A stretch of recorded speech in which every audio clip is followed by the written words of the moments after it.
రాబోయే నెలలో ప్రధానమంత్రి నరేంద్ర మోడీ గారు విశాఖపట్నంలో 10వ వార్షిక యోగా డే సెలబ్రేట్ చేస్తున్నారు. వారు అక్కడికి వస్తున్నారు. ప్రపంచం మెచ్చుకునే విధంగా ఈ యోగా డే చేపిస్తానని మీ అందరికీ హామీ ఇస్తున్నా. ఇది ఒక చరిత్ర.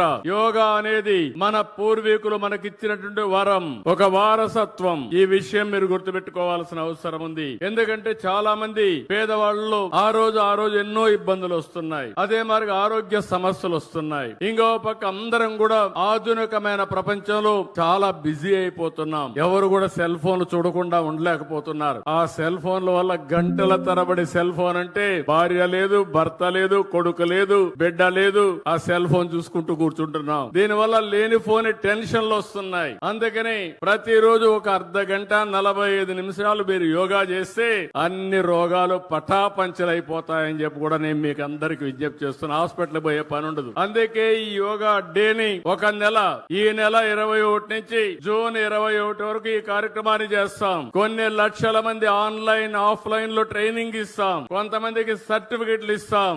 ఇది ప్రపంచానికి మనం ఇచ్చే కానుక. ఆ సమయంలో దాని వల్ల లాభం మనం పొందాల్సిన అవసరం ఉంది. దీనికి నేను శ్రీకారం చుడతానని మరొక్కసారి మీ అందరికీ హామీ ఇస్తున్నా.